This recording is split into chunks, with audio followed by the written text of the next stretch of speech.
I recently moved back to my hometown. My wife, Helen, and my kids, John and Mary, were driving with the rest of our things, and would arrive tomorrow morning.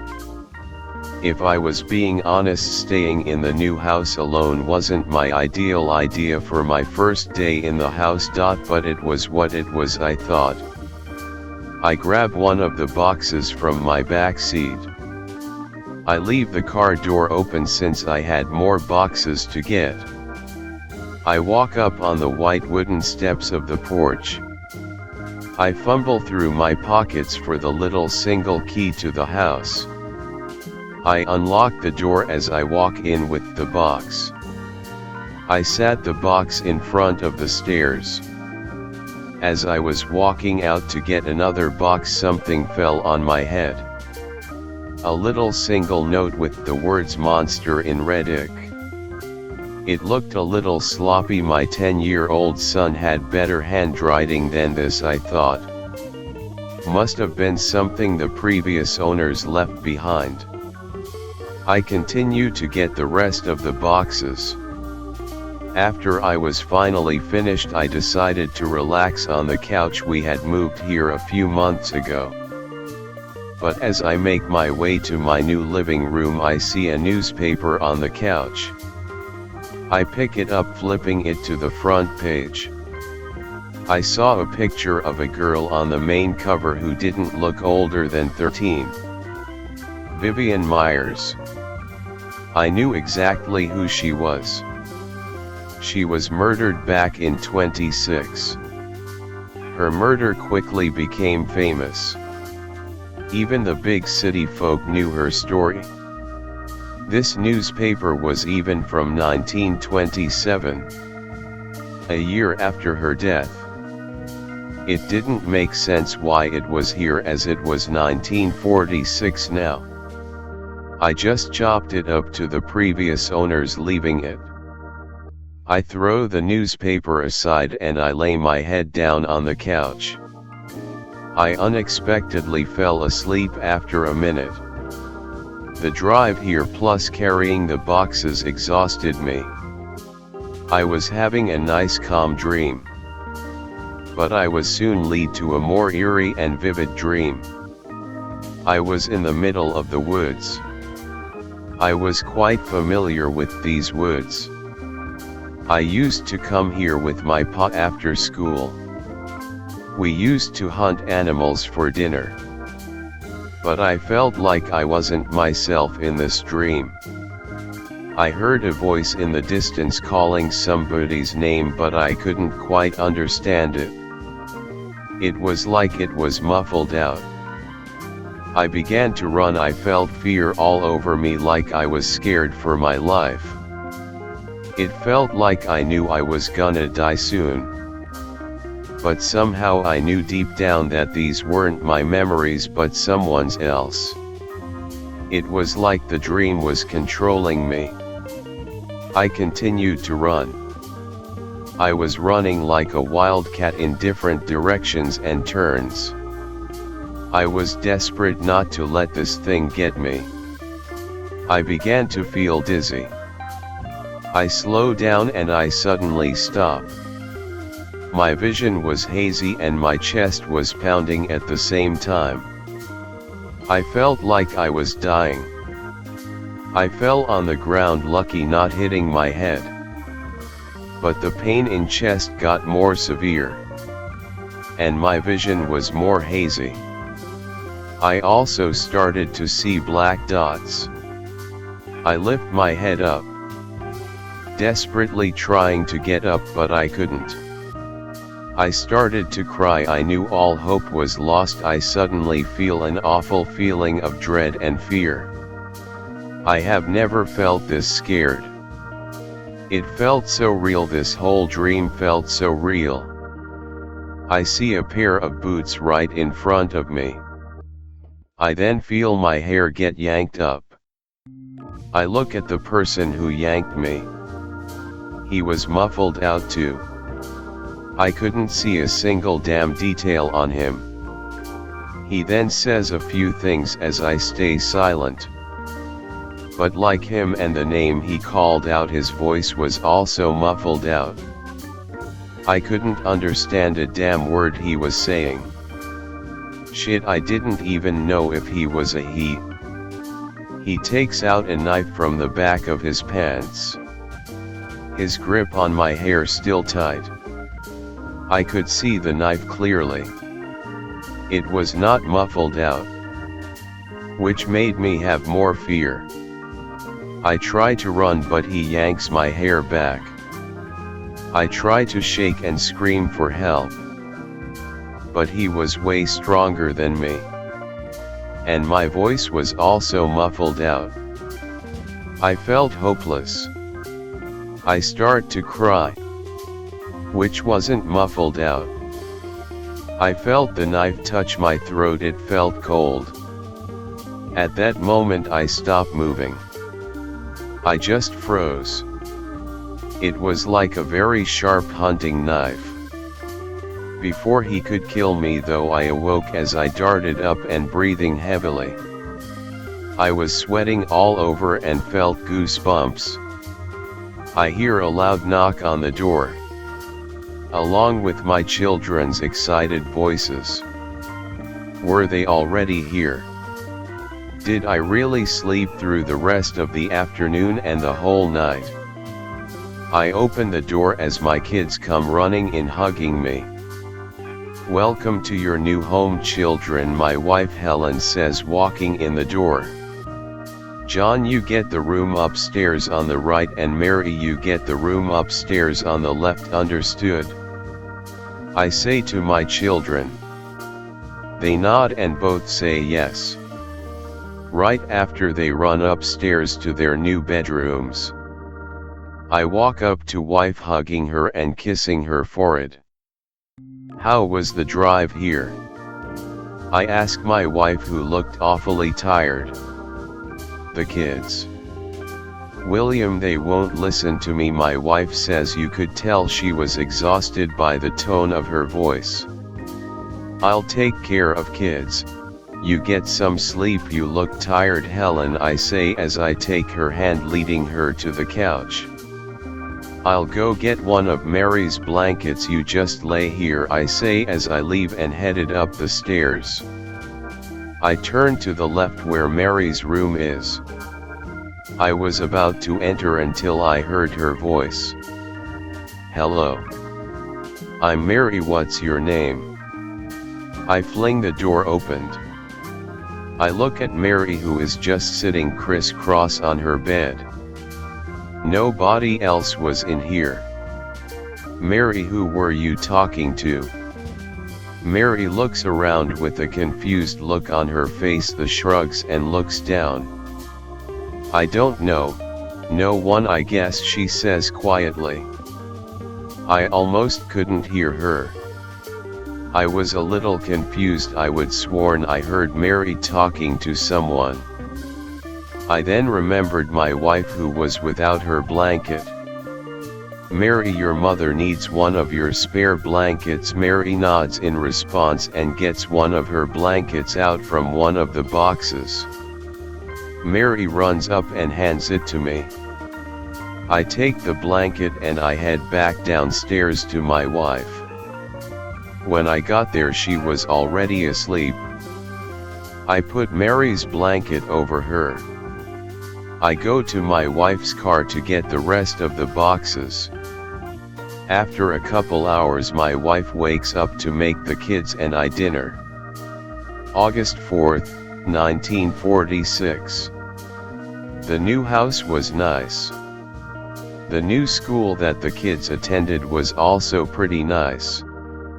The neighbors were as nice and welcoming as everything else. I think I'm gonna like it here.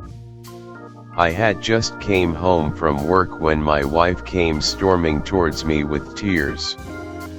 "Me and you need to have a conversation," she said, grabbing my hand and taking me to our bedroom, locking the door behind her. She was crying and shaking like she was terrified. "Helen, what is the meaning of T-?" Before I could finish, my wife interrupted me. Our daughter said she made a friend and this friend apparently lives here in our home. William. My wife starts to take deep breaths from crying as she continues. Mary said her name is Vivian. And get this, Vivian said you're a bad man. Mary said you killed that little girl. A 5-year-old doesn't make that up. William. I just stood there looking down with a confused expression, wondering where my daughter got this information from.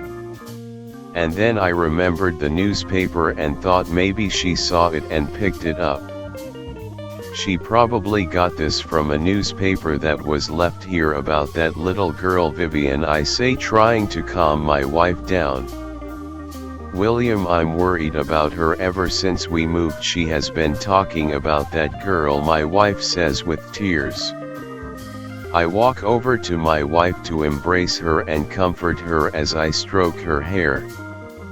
Don't worry, love, I'll have a talk with her, I'll take care of it. After comforting my wife, I head down to the kitchen where the back door is. Mary always comes to the backyard after school, it's like her daily routine. As I open the main door, I look through the screen door to see Mary wasn't alone. Mary was sitting on the ground playing with some grass. And there was a girl sitting next to her with her hand on her back. She was facing the other way so I could only see her back. But she was way older than Mary. The first mean it wasn't hard to tell. I opened the screen door, which caused the girl to give me a side glare. I could now see one side of her face. It was decayed and gray and her face had cracks and her eyes. Her eyes were fully black. They had no color to them at all. I could feel her glare, it was strong, it almost frightened me. The only thing normal about her was her dark brown hair. Mary, come inside, sweetie. Mary looks up at me and says okay. I only look at my daughter as I try to not look at that girl. Mary runs in the house past me. I look at Mary as she passed me, then I look back at the girl. She was now standing looking straight at me with her black eyes. Her hair and dress were getting blown by the wind. She was wearing a dark blue polka dot dress with black slippers. Her glare was pure evil. It sent me goosebumps. I knew who she was, but it was impossible. It was that 13-year-old dead girl back in the 20s. It was Vivian Myers. I closed my eyes and shook my head a little. And when I opened them, she had vanished. Was I seeing things, or was my daughter really talking to this dead girl? I was confused. So confused that having a talk with my daughter slipped my mind completely. I just needed to lay down and rest. It was probably just stress from work, I thought. I went up to the bedroom to take a nap and get some stress off. Like before, I was having a good dream, but then I was back to the dream I had when we first moved. I could hear the voice, but this time it wasn't muffled out. Vivian, Vivian. He called out by his voice. I could tell he was male. I started to run just like before. I started to feel dizzy again. No, I thought. I couldn't feel dizzy, not this time. But like before, I fell. I attempt to get up but failed. I try again and failed. That's when I see the same pair of boots walk towards me. He yanks my hair up, making me look up at him. It was me, a younger version, but definitely me. You really thought you could run from me, Vivian? I say as I giggle. No no no Vivian, no one runs from me, I say as I smile, and if they do they don't make it far, just like yourself, I say with a chuckle.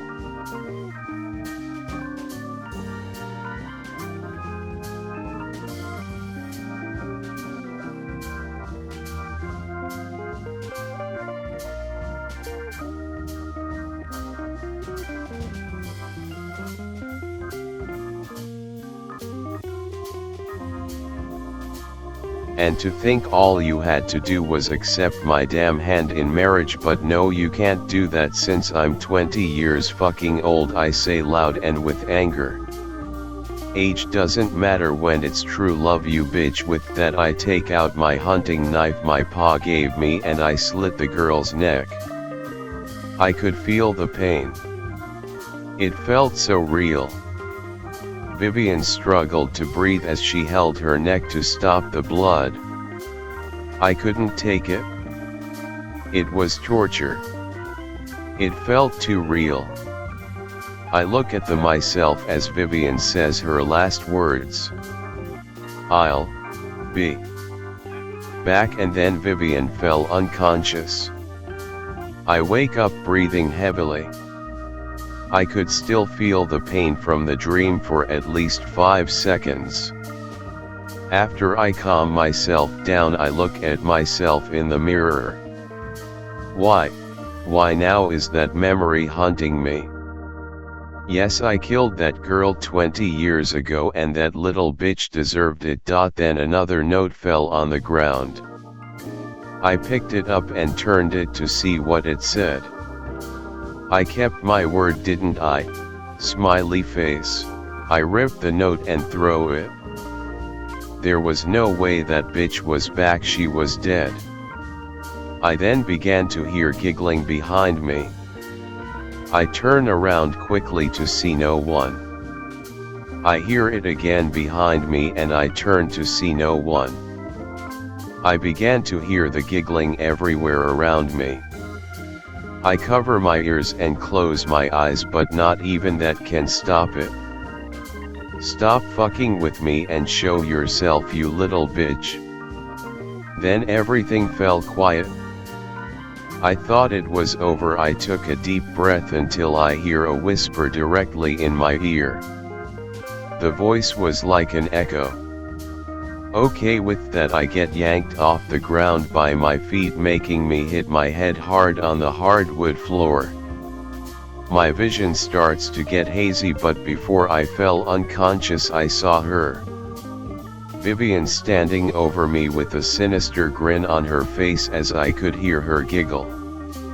September 15, 1946.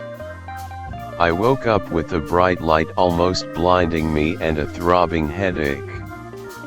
Once I was able to adjust my eyes, I realized I was in a hospital with my wife beside me. Honey, you're finally awake. Oh, the kids are gonna be so happy, she says as she put her hand on top of mine. She had a smile on her face and looked relieved. Helen, what happened? I ask with an exhausted voice. Helen puts her hand on my cheek as she puts a fake smile on. You fell and hit your head on the hard wooden floor. You were in a coma for a month, she says with a worried expression. I sit up as I look at my surroundings. Was all that real? Did I really see Vivian, or was it all a dream? I was confused and didn't know what to think. Helen told me that the kids were getting babysat and were at the house.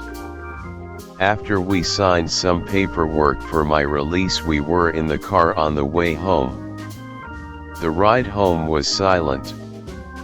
When we pulled in the driveway, I felt shivers go down my spine as I gulped a little. Something about it didn't seem welcoming at all. Once we entered, I was greeted by my kids. They were happy and had wide smiles on their faces. How about you get some rest upstairs, honey, my wife says as she puts her hand on my cheek. All I could do was nod and walk upstairs. I was starting to feel a little tipsy. As I walked up, with every step I started to feel more and more dizzier. I finally make it up the stairs, now desperately trying to get to my bedroom. My vision starts to blur, and even though I knew I was close to my bedroom, it was like it was getting farther away from me. I start to panic and adrenaline kicks in for a little second, which was enough time for me to get to my bedroom and pass out in bed. But at least I'm safe now. September 16, 1946, 12 a.m. It was night. I still had my eyes closed, but I could tell it was late. I slowly peeled open my heavy eyes when I feel a sharp pain in my stomach. I could feel the blood flowing out my body and my gasping for air as Vivian chokes the life out of me. She looked different from the last time I saw her. Her skin still looked very gray and decayed. And her eyes were still solid black. It was her jaw, it was dislocated to the right side bad. Just like when I stomped on her face with my hard boots with all my force until her jaw dislocated.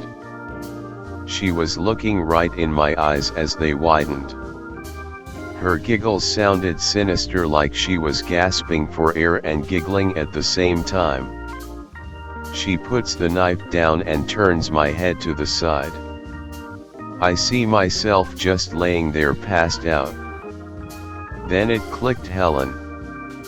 As soon as I make the connection, Vivian reaches in Helen's open wound and starts to pull out her organs while laughing. Like she knew I was witnessing this and feeling the pain as well. I heard Helen's screams as she tries to hold on to life. But she failed and died right there. I go into a silent mode as I just see darkness for felt like forever. Until I finally did wake up. I peeled my eyes open as I hear giggling. I already knew who it was. Vivian tearing my wife's guts out as my kids were tied to the end of the bed. Screaming to no use as they had duct tape over their mouths. Vivian must have noticed I was awake as she turns her head to me all the way around along with a loud crack. She laughs menacingly, just this time her jaw wasn't dislocated. I began to pass out from shock and enter that silent mode again for a while. September 16, 1946, 3 a.m. When I woke up again, I was still tied to my bed. This time my kids were nowhere in sight. I turned my head to Vivian's backside as she played jump rope with my dead wife's organs.